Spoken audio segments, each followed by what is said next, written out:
this is my £1,000 Civic that I've brought. And today we're diving headfirst into the chaos that is our £20,000 turbo build. If you saw the last episode, you remember that we finally got the Civic to fire up, but it sounded like a rotary.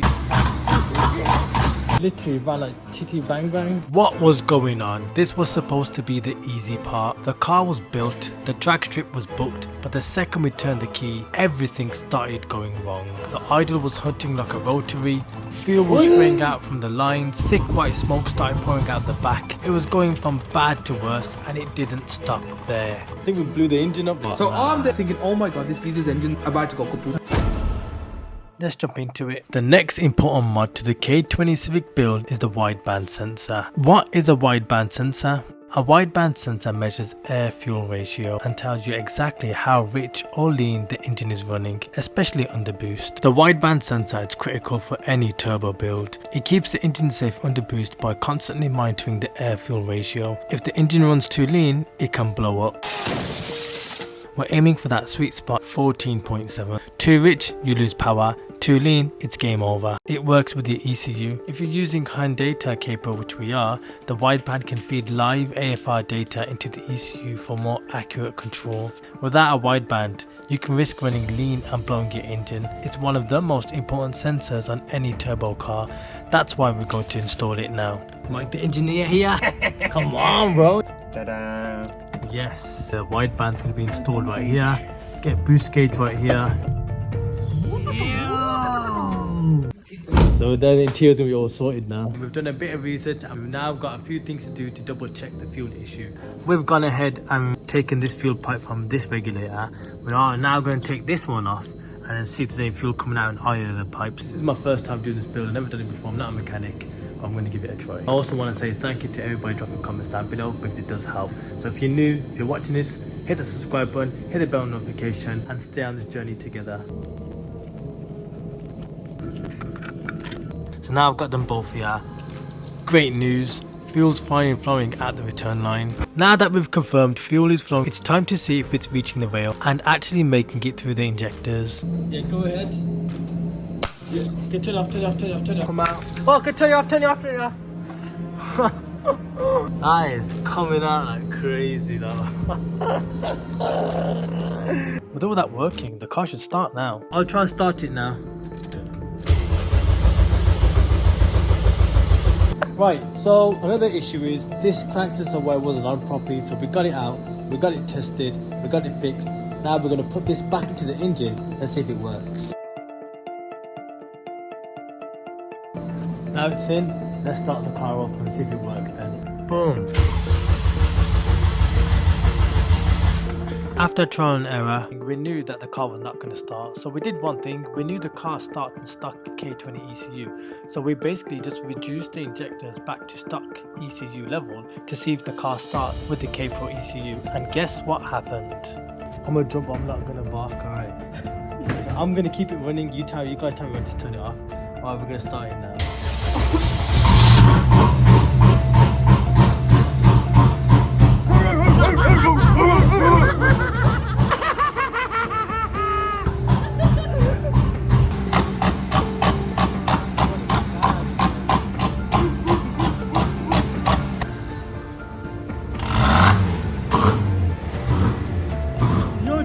You're doing that. I can control that. Oh, I was gonna say, how are you scaring us, man? Turning off by itself. So it was yeah, the rubbish map on that car. Every success comes with setbacks, and this one nearly cost us everything.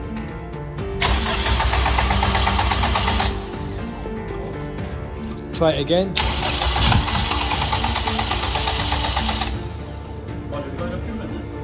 Yeah, bro, it's not feeling it, man. Just very intimate, isn't it? So now, out of nowhere, the car's not starting again. Looks like it's time to dive back into the K Pro ECU and start tweaking the field duty cycles, hoping we can bring it back to life. Yeah, we locked down the CCs. I'm gonna go anyway. It was 550 before. Lower it.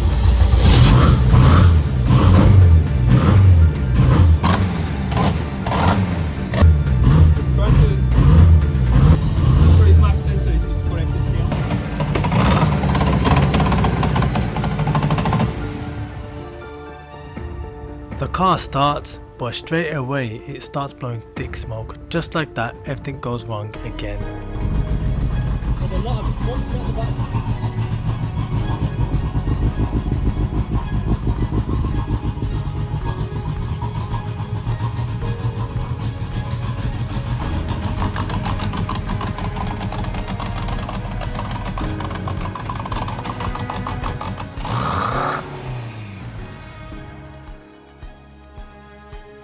And now with all this smoke coming out the car, we don't know what's actually happened at this point. It's not looking good, guys. I think we blew the engine up, the head gasket's gone. At first we thought the head gasket was gone, the smoke had us convinced, but the coolant hadn't dropped and the oil wasn't milky. Two of the biggest red flags just weren't there, but for now it's still alive. So now we need to find out where the air is coming out from. So I don't know whether it's the idle control valve with the ECU or there's some air leak.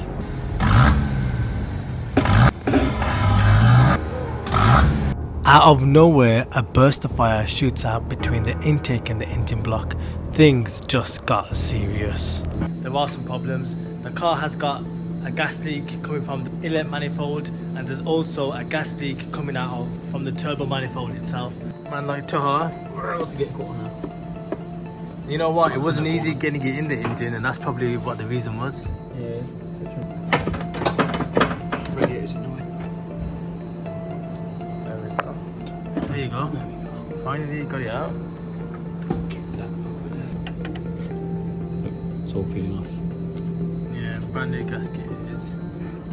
So how's the engine, bro? We tested it, we drove it. We drove this engine in an EP3. So now that we've got the inlet off, because it's like a drag inlet manifold, it just won't work with the stock water pump. You have to get like a proper custom water pump for this inlet manifold. But because we're using a stock one, we're gonna grind it down even more so it's a perfect fit. We didn't know because we couldn't get the car started to find out, but now we know we can do it properly. After speaking to a few Honda people from the Honda community, a lot of people have said we might have toasted the ECU. Now we know this K-Pro ECU might be dead. We need to find out if we can fix it. So the plan is to jump to this EP3 K20, the stock one, try this on there and see if it works then. Dyno Days gave us a shout to do that. And it's not a bad shout because I was going to throw this away. The new ECU's there, the K-Pro's ECU in. Now we're going to find out if this car starts up. Start the car and we'll find out the ECU is good. So here goes. I feel like it is going to start. If it doesn't, I'd be shocked. Well, the ECU is good. Look, it's not running right. The ECU is good then. Yeah, the ECU is good. That's £1,000 saved then.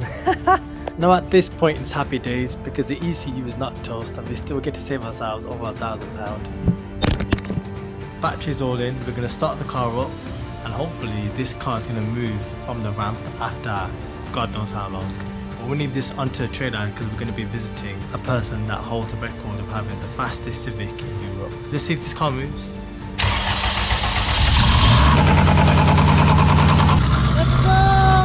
Never did I think this Civic would make it out the unit, but here we are, driving it onto the trailer under its own power on all four wheels. Is it finally ready? We're about to find out. We now take it to Big Man Ting Performance to get the car have its final check before it goes to tuning. So let's see what we find out. I'm at Big Man Ting Performance, home of some of the fastest Hondas in Europe. Jamin, the man behind it all, owns the quickest street legal Honda in Europe with his personal best 8.2 seconds on the quarter mile. And if that's not wild enough, his nephew's already running 9 seconds and he's only 20 years old. It's going to get a sleeved engine in, a sequential gearbox, bigger turbo. So If we can crack the age, you know? Serious kid, how old are you now? I'm 20 years old. 20 years old. Young boy, man. Look at the size of that thing. It's gone to Ultra inlet, a 76-75 turbo, manifold from SPF as well. Wow. Actually, we've got a Civic here. 1,000 horsepower now. 1,000 horsepower crabs. Go on, you go. How much of it is clean, man? It could be neatened up a bit more, to be honest. Oh, This ain't gonna hold for sure. No. Good foundation. Don't cut yourself short. It's actually decent. Just need to fix up these little wiring and stuff, and good to go. Any plug? Cameras rolling? Say anything? You know what? My name speaks for itself, so it's alright. Go on, again, bro. Thank you so much, bro. So, I'm a big mad thing. Second day. He's gonna go through us with all the issues that this Civic has had and the good things as well. So, Jamin, tell me what it is, bud. So the car come in because it wasn't starting properly. Yeah. So when we got here, we had fuel lines going every angle, the loom going all over the place. Yeah. So what we done is we rewrited the whole lines, so it's all away from anything to do with the exhaust and stuff. Yeah, yeah. So that side of things was okay. Then we got some new piping for the intercooling. I even made them look a bit prettier. Oh man. Let's go. So That does look really nice. So we done all of that, put all that on, safe. Gone to crank it, it wouldn't crank on a K-Pro version 4 when it should. It's got 1000cc injectors, but when we put a stock ECU in it, it was starting. Yeah, that was a bit of a mind blower, that was. Anyway, so I've took it, gone to Gordon's, we put a base map on it, and it still wouldn't start off the K-Pro properly.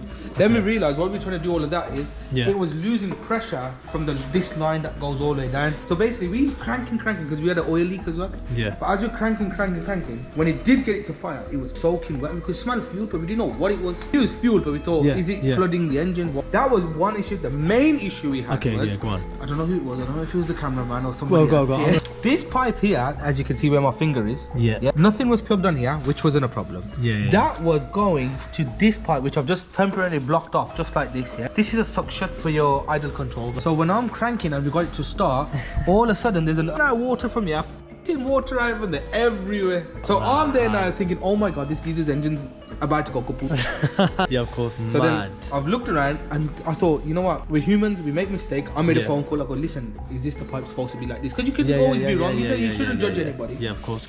They go, yeah, it shouldn't be like that. They go, we rewrited that was fine. Then the oil leak, the sandwich plate, whoever put the sandwich plate on, they didn't seal it. They didn't put no PFT. I knew about that. No Teflon. That's my fault. So obviously we had to take it off, dried out all the water, whatever it was, just to be safe. They put new exhaust gasket here. Mad. So we done that. We tightened all these back up. So everything else wise, wow, lovely. I called my friend down. Most of you probably know him. His name's Jesse. He's a good friend of mine, and he's taught me everything. So the rest of the boost things I've learnt myself. So he's actually been a part of this build now. Yeah. So I've called him to do the wiring for me. Wicked. Because as much as wiring I can do, I don't like it. He's like, Jamin, move out the way. Let me do them. And that's it. He just patterns it. I love So this. he's done that. So what he's done is, we noticed you didn't have no lights on your clocks. Yeah. So all you had was oil light. That's all you had. So we've got oil light, ABS light, CRS light, we've got engine light, we've got all the lights on the dash now, and they all go off. Thank you. And then put the K-Pro back on, still not starting. So now we're really going mad. Okay. Even Jesse's left at this point. He goes, just it might be the ECU's coded and Gordon. That's what I was thinking. I was like, the ECU, what the hell's wrong with it, man? So something's still bugging me from the day you told me about this car. I told you it was the map sensor. Found a map sensor. I put it on. As soon as I put it on, and the car's bang on. Now we're only getting flames from here because I think there's no firing ring in there. Okay. But it idled, it purred. So these come out of your car and they were soaking wet, obviously, because someone's put the water line to the inlet. So I've put one of my turbo sets in there for now, just to make sure everything fires. So that was all in, and alhamdulillah, it is purring nicely. It is. Let's see if it will start. I'm trying to play it down, but I'm actually gassed, bro. If you want to be the best, you gotta work with the best. Jokes aside, it's a very nice solid shell. It needs a nice wash, a nice racing green. So mad. It's an EM1 B16A2 original shell. Now people, you don't really get these shells. Okay, I like don't know VTI this, ones. So you can get other similar ones. It's just, it's like a gem. If the original B16 was in there, it would be even more of a gem.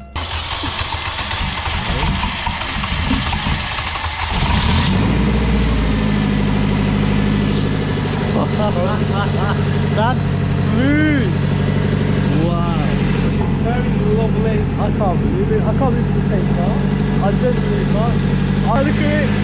Just purring, man. I don't know which one of your friends tried to kill you. So you didn't have a one-way valve in this.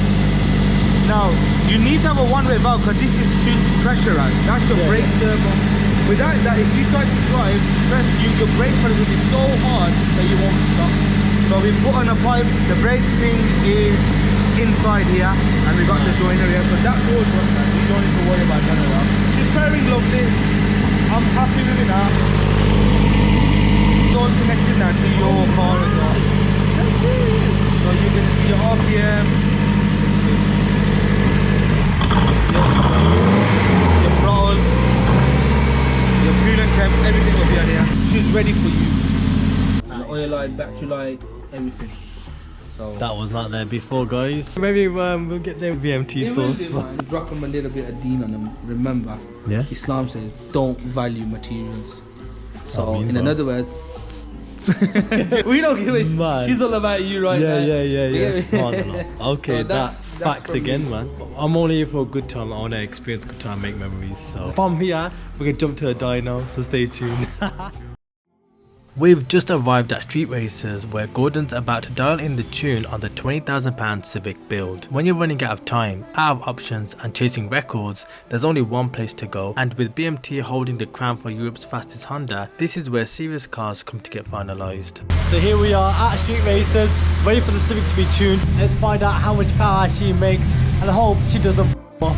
We're waiting for this final moment right here to see if it all pays off. And we're gonna find out together. Doing his magic. We're up here, Gordon. No.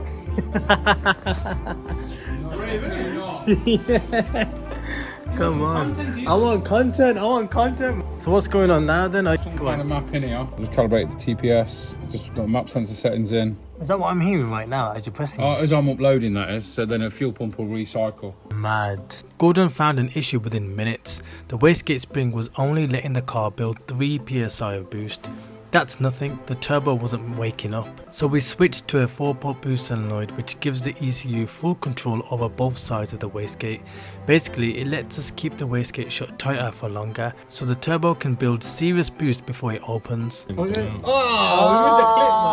That's No, you gotta take it back up now. ASMR video this is. Okay, go on. Click it.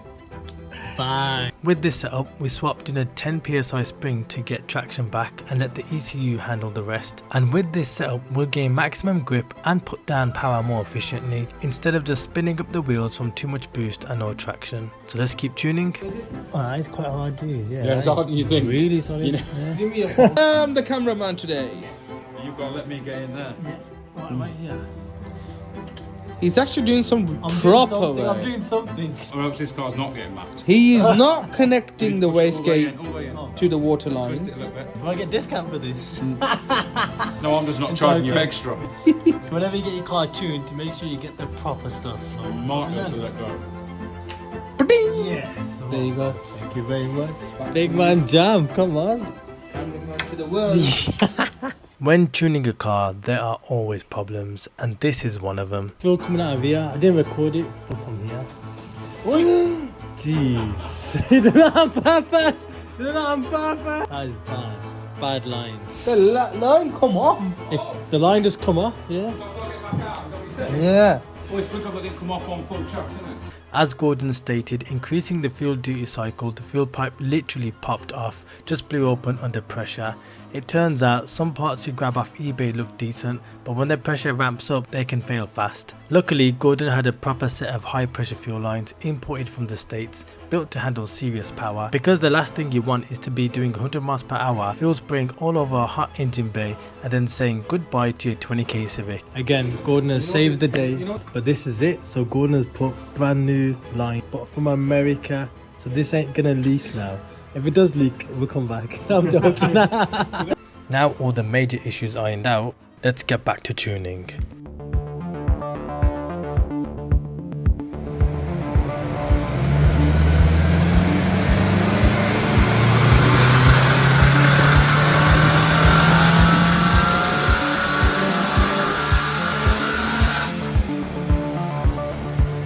I'm not gonna lie to you guys, I'm buzzing right now. Seeing the 20k Civic finally ripping it on the dyno after everything we've been through, it's unreal. And wait till you see the power figures, you're not gonna believe it, especially after some of the comments on the last video. Well, let's see who was right. 371 brake horsepower, just 29 brake horsepower more, we're 400. And we're actually gonna do it tonight. Let's keep pushing, boys.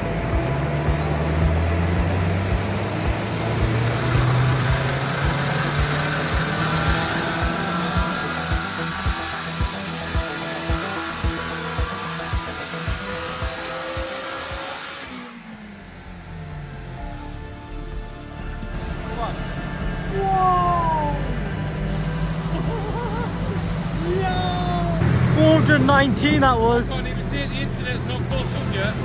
419, man. We did it, man. We did it. Thank you, man. 419 brake horsepower, guys. We did it. And that's not the end of it. We're still gonna keep pushing.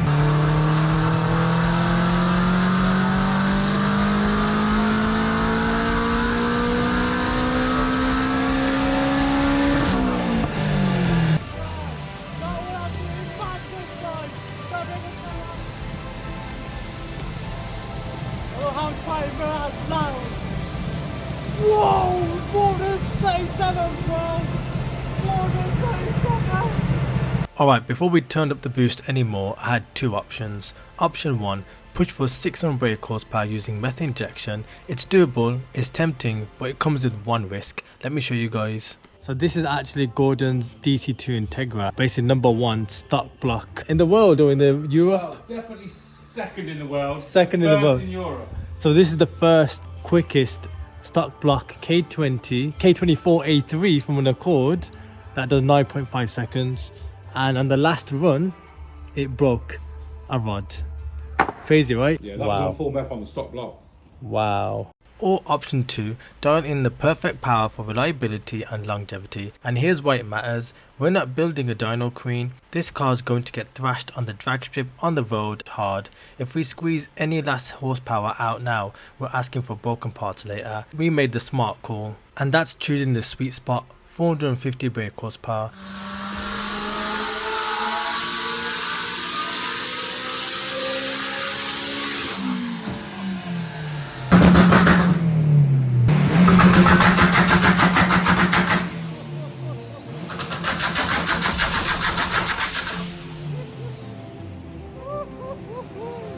Come on, guys.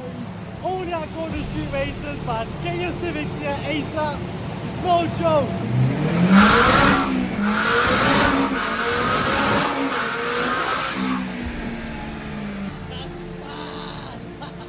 Time to rip some people on the streets now. We're never gonna get caught. The 20k Honda build is finally complete. The tuning's done, the power's dialed in. Now it's time to bring her home. Go ahead. Straight. Perfect. Good driving, man. Good driving. And now we are back in the unit. We went through so much, but we're back and safe and sound. Right, all we need to do now is get this car ready for the roads. So if you guys enjoyed that video, hit that subscribe button, smash that like button. If you're new, hit that bell notification. I'll see you guys in the next video. May the mighty bless each and one of you. Peace.